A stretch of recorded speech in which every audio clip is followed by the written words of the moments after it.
Well, Vic, thanks for asking me that. And first, I found it uncomfortable. I was concerned with what people would think about me taking this class and didn't know what to expect. But when I went into this class and I got to start talking about my emotions and reading the material, it felt good. It helped me express myself and understand what I was doing as I was feeling the emotions I was feeling. So I would say that it was a great relief. It was a great relief to take this class. Yeah, like when I was in the class, I had a lot of thoughts and it was pretty chaotic. It was a lot of confusion. But as I went through the class and started doing the exercises and doing some of the homework, it became clearer. I was starting to understand where some of those emotions were coming from and why I was thinking the way I was thinking. So it gave me a lot of clarity. Okay. So when I started talking about my thoughts and my emotions, it became more clear. It was like this fog. There was a bit of a fog that kind of lifted and it started to open up for me, and I was able to understand how I was feeling in a better light. And there was some science that allowed me to grasp some of the emotions I was dealing with. So thanks, Vic, for asking me that question. When I started looking at this course and thinking about taking it, was a bit uncomfortable. It was fairly uncomfortable to think of other people seeing me take this class.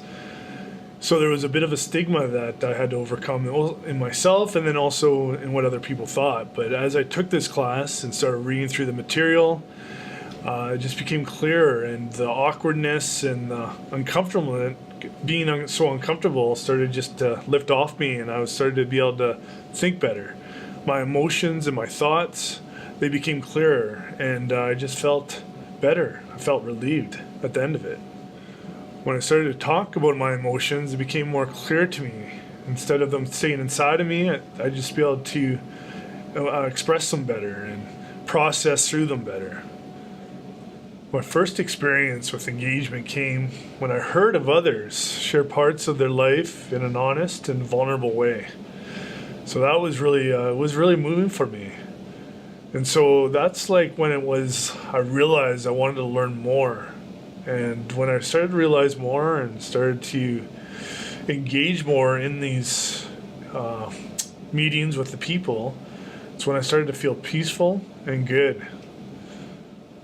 It was then that I realized I wanted to learn more. I wanted to learn more about this process. It felt good. It felt peaceful.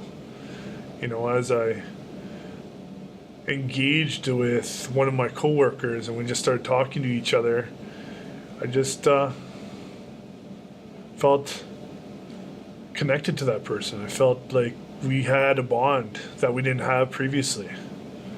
My first experience with engagement came when I heard of others share parts of their life in an honest and vulnerable way. It was really moving for me to see this, to see others engage like this. And so that's when I realized that I wanted to learn more. And it felt good. It felt right when I engaged with others and we connected like that. My first experience with engagement came when I heard of others share parts of their life in an honest and vulnerable way. And so that was really moving for me. It was a new experience, and that's when I realized that I wanted to learn more. And that was a time when it felt good, it felt right. My first experience with engagement came when I heard of others share parts of their life in an honest and vulnerable way. It was really moving for me. It was then that I realized that it felt good and it felt right. And it felt good because I moved to a new city and I was experiencing, different emotions, and that engagement allowed me to feel connected and feel like I was a part of something. When you went to your first Health Master session and the big stigma that you were raised with all your life, you just don't talk about these things, how was that for you in a group? It was terrifying.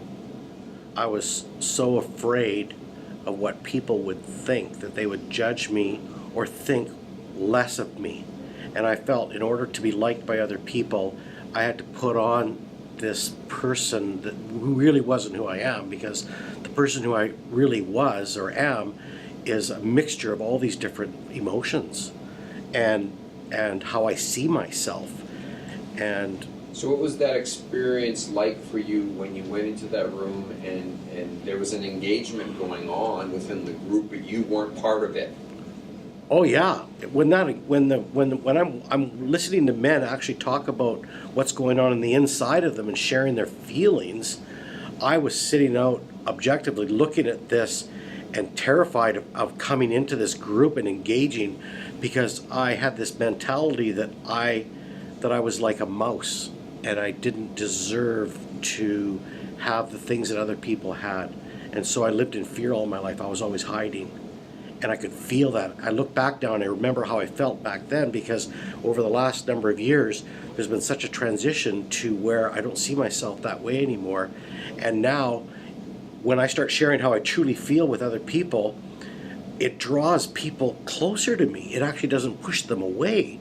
The only people that it pushes away are the people that simply aren't real and don't want to connect from their hearts and be real people. They're people that live in their own delusions. And how can you even have a relationship with people like that anyways? Good. When I saw how other men were sharing and engaging with each other in areas that I've never been to, it was uncharted territory for me. And it was a huge risk at the same time for me to just say, you know what, I don't want to live in this pain that I've been living in all my life anymore, and I have to take a risk. So I jumped in, and once I did, it wasn't as bad as I thought it would be. In fact, it was freeing, just like taking your clothes off and going skinny dipping for the first time. You're just like terrified. What are people going to think? You want to hide yourself. Then once you get in the water, it's like, oh man, this is great. Why didn't I do this before? Perfect. It took a lot of courage for me to finally take that initial step and say, I'm going to engage in this activity where I'm going to talk about how I feel. It started out as terrified, and then I just said, you know what? I've got nothing to lose here. And so I did it. And it was the fear just left. It was like, the fear seemed like this so real. It was facing me, and it was like, oh, it was an illusion. And all of a sudden I was in a whole new arena of my life, in places I've never gone to, and that is going inside of myself and talking about what's going on inside myself. And engaging was just a whole new world for me. But I'm glad I took that risk.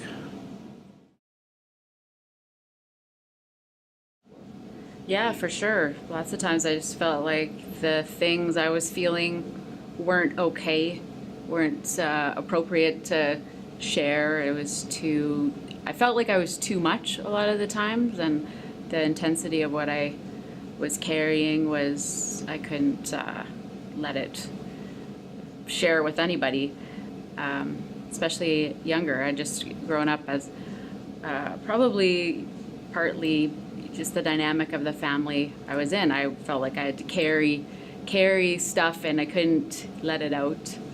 So,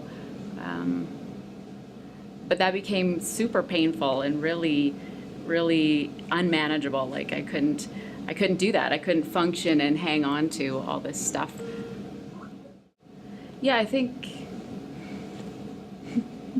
trying to think. Really, it was after doing some reading and small group course type of study and realizing, yeah, I was buying into a stigma of that it wasn't okay to express the pain, but learning that actually that would be the avenue to healing and to getting free in my emotions and free as a person to be who I was meant to be and be free to have really intense emotions.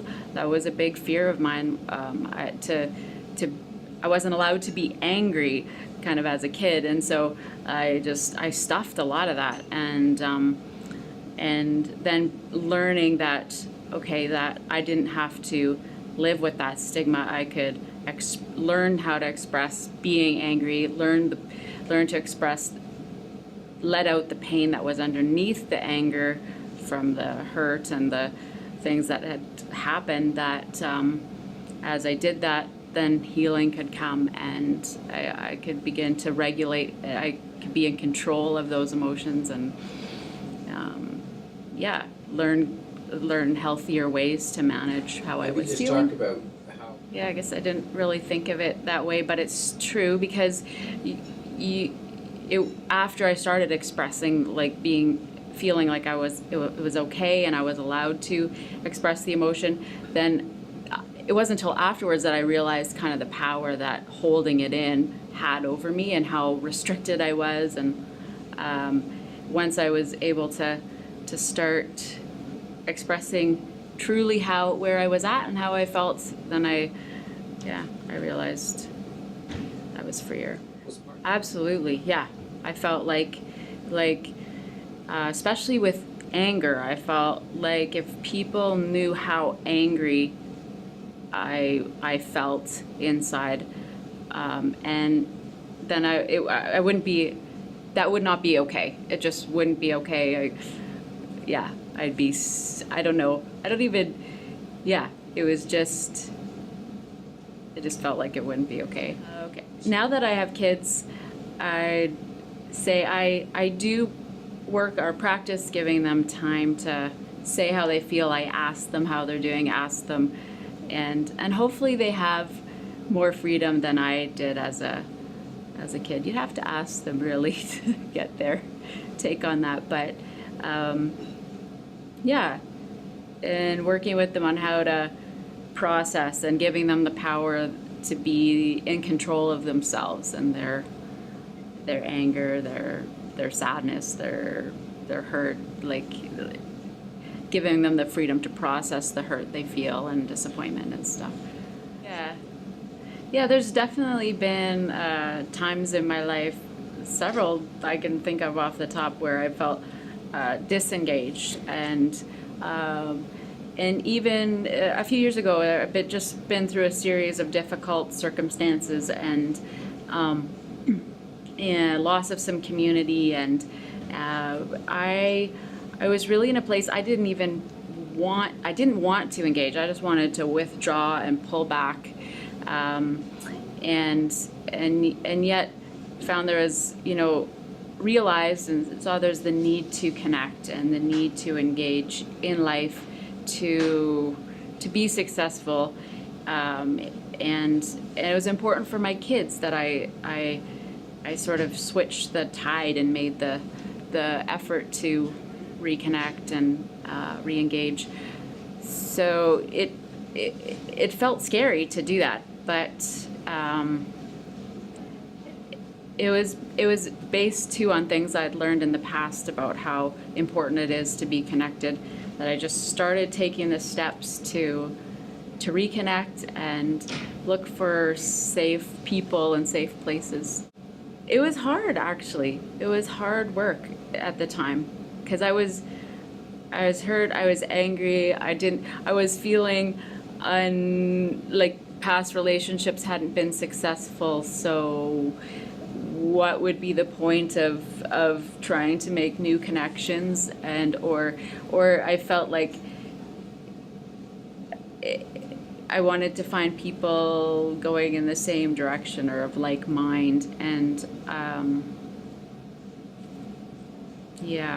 so I didn't feel a lot of personal I didn't see a lot being in it for me to reconnect, but with people. And so at first it was really an obedience thing. It was, and as I went along, I saw that it was really beneficial for myself, and also that I had lots to offer and give other people too. So it was important for, it had like a front and a back end importance. Yeah, and it was really through trial and error that I learned about who was safe and who wasn't safe to engage with, and that it was really important to just feel that out, source that out, before really diving into deep engagement, and realize that probably the majority of my connections wouldn't be super deep. They'd be more lighter connections or surface connections, and then just selecting a few close people that I would be more deeply engaged, and those would be the people that really surrounded me, that made the biggest difference for me, like as far as emotional and mental health, to be really healthy. But that the peripheral circles are also, they just add a lot of richness to your life. Going through this now. Well, owning my own business, I have a lot on my plate and a lot of emotions, and I have a lot of people's expectations on me, and I feel like I don't have anybody that I'm able to talk to about it. Circumstances. Yeah, definitely. I believe that there's an expectation for everybody to be in control of their lives and be happy, put a smile on their face, do their work, and keep quiet. I don't think it's fair for the people that go through things. I think that there should be more awareness to mental health and emotional health. Or everyone's so busy with their own lives that they don't, not that they don't care to know, but they don't care to take the time to find out how the other person is actually doing. So. How do you feel about that as a mother for this next generation that you're parenting? Oh, it's difficult to think that he's going to grow up in a world where he can't share his own emotions, and that there are so many expectations to be perfect all the time. I think a struggle is saying how I feel and not having someone try and fix it and just be a support, and not try and just have an answer, but just let you talk and express your emotion and help you work through it that way. I find it's kind of a world based on fixing problems now and less on the actual emotion about it. Almost empowering to be able to share emotion and feel heard without feeling, what's the word? Judged.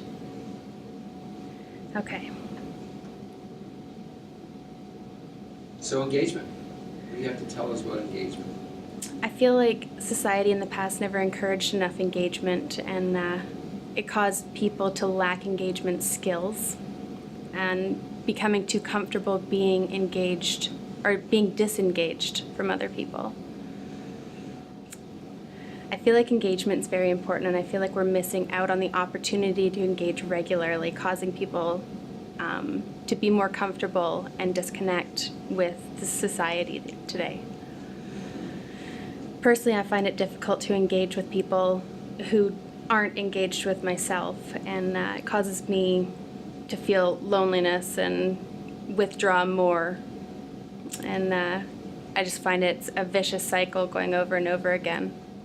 People who lack the skills of engagement or haven't learned it growing up or just don't want to engage, it's difficult to engage with other people because there's so many people disengaged and withdrawn themselves that it's hard to open up or try and actually engage with them. I think that safety is an important part of engaging, but it's also the skills involved around that, as well as the safety and the lack of trust in people compared to the lack of untrust in other people. I find in my life and in my job with my employees, the more I open up and learn how to engage myself, the more other people trust me and open up and engage back, which opens the door to a lot more trust, engagement, relationship. Yeah. I think engagement with myself is getting in touch with my emotions, knowing how I feel, accepting my feelings, and learning how to move past them and get comfortable within your own feelings, emotions, and comfort, and learning how to trust because you trust yourself.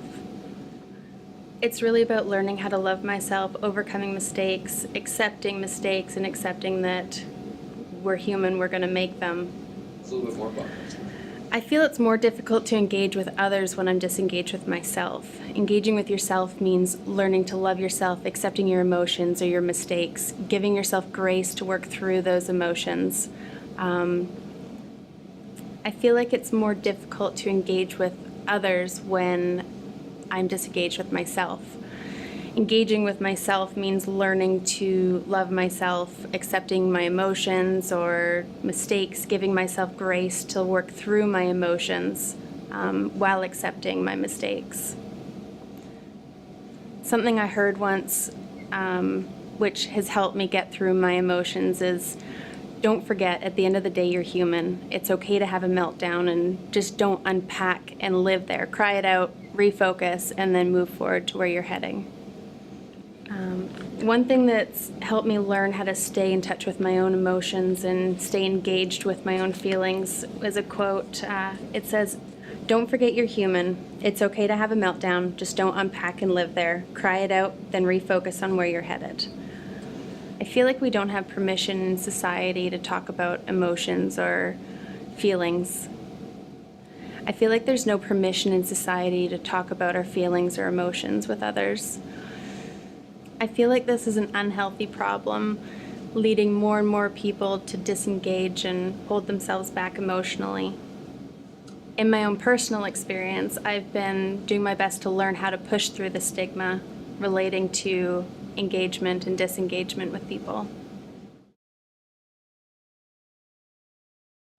I feel very much that I've been a victim of the whole Western stigma of talking about mental health. It's just a taboo issue.